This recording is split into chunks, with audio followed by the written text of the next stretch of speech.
Bonjour tout le monde. Voilà. J'espère que vous allez très bien. Bienvenue dans la résolution de l'énigme d'Einstein que je vous ai proposée dans une vidéo précédente.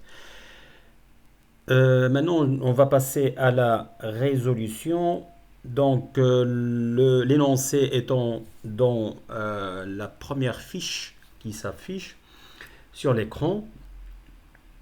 Vous avez déjà eu cette fiche avec 15 renseignements sur 5 maisons avec 5 propriétaires de ces maisons qui ont des habitudes différentes. On va devoir trouver dans la question, devoir trouver celui qui élève le singe. C'était ça la question. Donc passons au premier tableau. Je vais procéder par des tableaux successifs dans lesquels je vais mettre, comme vous le voyez, ici des tableaux croisés 5 lignes et 5 colonnes dans lesquelles je vais mettre la position des maisons 1, 2, 3, 4, 5. Et puis après, je vais mettre les habitudes ou bien les préférences de chaque propriétaire, boisson, couleur de la maison, cigare fumé, nationalité du propriétaire et l'animal de compagnie élevé. Alors, là, on va bien sûr utiliser dans un ordre bien défini, judicieux, les propriétés ou bien les renseignements dans les 15 renseignements, 15 points affichés. Alors, pour un premier tableau, on va utiliser la première information qui est une information capitale, donc il ne dépend d'aucune autre information. Le point 8, il nous dit que la personne qui vit dans la maison du centre boit du lait. Donc on va placer le lait dans la maison 3, qui est la maison du centre. Et puis après, on va utiliser aussi une autre propriété qui est indépendante des autres, un point qui est évident direct. Le point 9, le Norvégien habite dans la première maison en partant de la gauche. Donc, la première maison, maison numéro 1, on va placer le Norvégien comme nationalité. Puis après, on a une troisième information. Le Norvégien vit juste à côté de la maison bleue. Donc, on va placer la maison, la couleur de la maison à bleu dans la colonne 2. Et ainsi, on aura le premier tableau. Passons au deuxième tableau. Comment est-ce qu'on va le remplir? On va utiliser la propriété, le point 4, qui dit que la maison verte est directement à gauche de la maison blanche. OK. Et on va utiliser aussi le point 5 qui nous dit le propriétaire de la maison verte boit du café. D'abord, on va utiliser le point 4. Il nous dit la maison verte est directement à gauche de la maison blanche. Donc, ces deux maisons, vertes et blanches, sont placées successivement de gauche à droite, verte et blanche. Ok, ça ne peut pas être la maison verte, ne peut pas être la maison 1. Pourquoi? Parce que celle qui est à droite de 1 est bleue et n'est pas blanche, donc du coup, verte ne peut pas être la maison 1. Alors, il nous reste deux possibilités. Soit la maison verte est 3, soit elle est la maison 4. Ok? Parce qu'il doit y avoir une place à droite pour la blanche. Mais on a, d'après le point 5, le propriétaire de la maison verte boit du café. Donc ça ne peut pas être la maison 3. Elle ne peut être que la maison 4. Alors, ici, on force la maison 4 à être verte.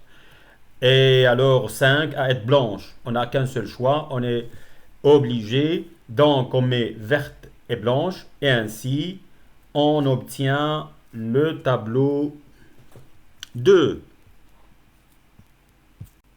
Dans le tableau 3, on va utiliser tout simplement la propriété 1 qui dit que le Britannique vit dans la maison rouge. Ok. Le Britannique vit dans la maison rouge puisque le Norvégien habite dans la maison 1. Donc on a un seul choix qui reste pour la rouge. Ça ne peut pas être rouge. La première maison ne peut pas être rouge. Hein? Bleu, elle est déjà remplie. Deuxième est bleu. Quatrième est verte. Cinquième est blanche. Donc il ne reste qu'une seule place pour la maison rouge. C'est la maison 3. Et puisque elle est habitée par le Britannique, puisque d'après la propriété 1, le Britannique vit dans la maison rouge. Alors, on place le Britannique dans la 3 et la couleur de la maison qu'il habite est rouge. Alors, comme ça, on aura le tableau 3. On passe au tableau 4.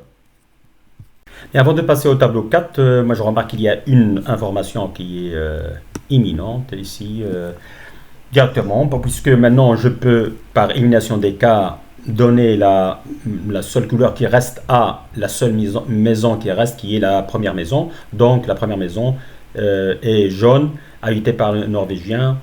Et j'ai une information ici qui dit que le propriétaire de la maison jaune fume des Danil. Donc du coup, je vais mettre Danil dans la première maison comme cigare préféré par le Norvégien. Ok, comme ça, j'aurai le tableau numéro 3 avant de passer au tableau numéro 4. Dans le tableau numéro 4, je vais utiliser l'information du point 11 qui dit que l'homme qui a un cheval est le voisin de celui qui fume des Danil. Bon, puisque j'ai la maison de celui qui fume des Danil, c'est le Norvégien dans la première maison, il ne peut pas y avoir de voisin à part celui à droite. Donc du coup, je vais remplir la maison numéro 2 par cheval dans la ligne animal domestique. Ok? Donc voilà, j'ai pas le choix, je vais forcer alors la maison 2 à avoir le cheval dans l'animal domestique. Et ainsi j'aurai le tableau numéro 4. Au tableau numéro 5, je vais utiliser l'information ou bien le point numéro 3 avec le point numéro 12 qui me disent respectivement que le Danois boit du thé. Donc ça ne peut pas être le Norvégien puisqu'on parle ici du Danois. Ça ne peut pas être non plus le Norvégien, il ne peut pas non plus boire de la bière. Pourquoi ceci? Puisque celui qui boit de la bière fume des Blue Master, alors que le Norvégien fume des Danil. Ok, donc le Norvégien ne boit pas du thé, puisqu'il n'est pas danois, ne boit pas de la bière, puisqu'il ne fume pas du Blue Master, ne boit pas du lait, puisqu'il n'est pas dans la maison 3, ne boit pas du café, puisqu'il n'est pas dans la maison 4. Donc il lui reste une seule solution, c'est qu'il boit de l'eau. Ok. Alors, je vais enchaîner avec l'information donnée par le point 15 qui me dit que l'homme qui fume des blindes a un voisin qui boit de l'eau. Or, le voisin de celui qui boit de l'eau, c'est-à-dire un Norvégien, ne peut être que celui de la maison 2. Et donc, la maison 2, je vais forcer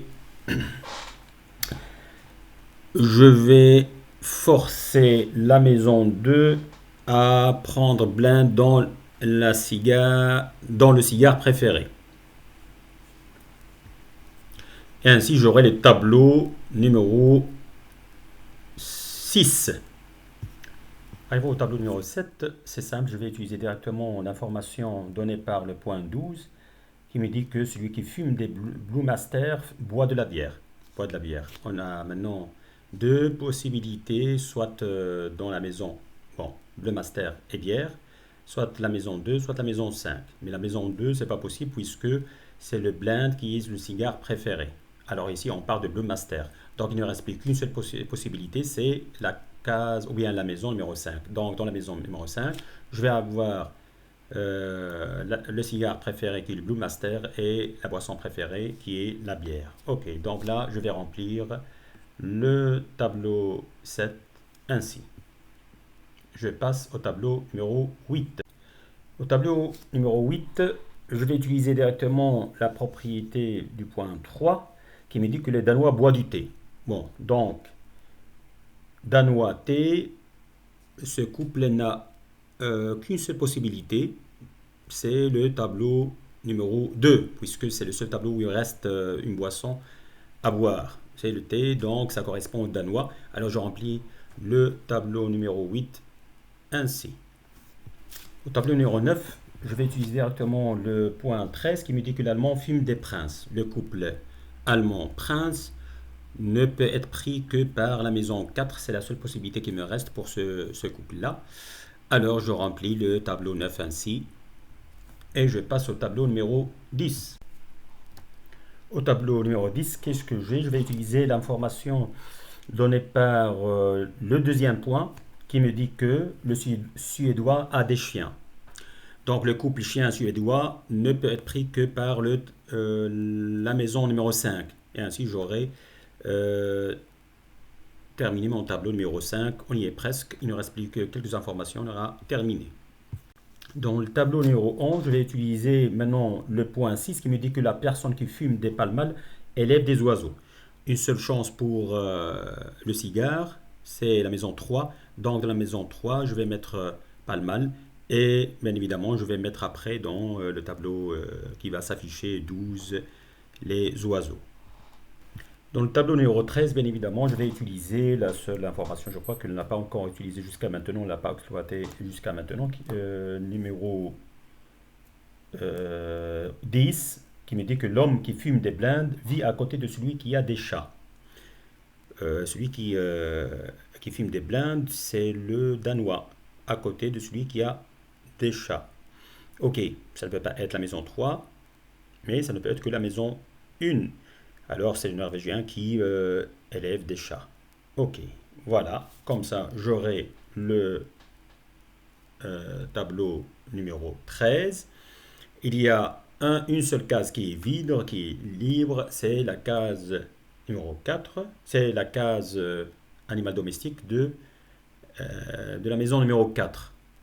Alors c'est là où j'ai aucune information, c'est là où il y a le singe, je dois le remplir par le singe, je le mets en rouge parce que la question me dit qui élève le singe et donc finalement l'énigme est résolue et on sait maintenant que le singe est élevé par l'Allemand qui habite dans la maison verte, qui fume des princes et qui boit du café. C'est ainsi que la résolution de notre énigme est terminée. J'espère que vous avez passé de bons moments, un moment d'amusement et de... Oui, je sais qu'il y avait pas mal de passages qui n'étaient pas parfois évidents, qu'il fallait beaucoup de concentration. Mais bon, voilà, on a trouvé la solution, c'est ça ce qui est important. J'espère que vous l'avez trouvé vous aussi dans un temps raisonnable. Et voilà, je vous remercie pour votre attention, pour le temps que vous avez passé avec moi. N'oubliez pas de s'abonner à ma chaîne, d'inviter tous vos amis et ceux qui sont intéressés par ce genre d'activité de s'abonner à ma chaîne, de cliquer sur la cloche pour avoir toutes les notifications nécessaires et souhaitées au bon moment. Et n'oubliez pas non plus de mettre j'aime pour le contenu que vous aurez aimé. Je vous remercie d'avance et je vous souhaite de très bons moments de cogitation. Et à la prochaine. Au revoir.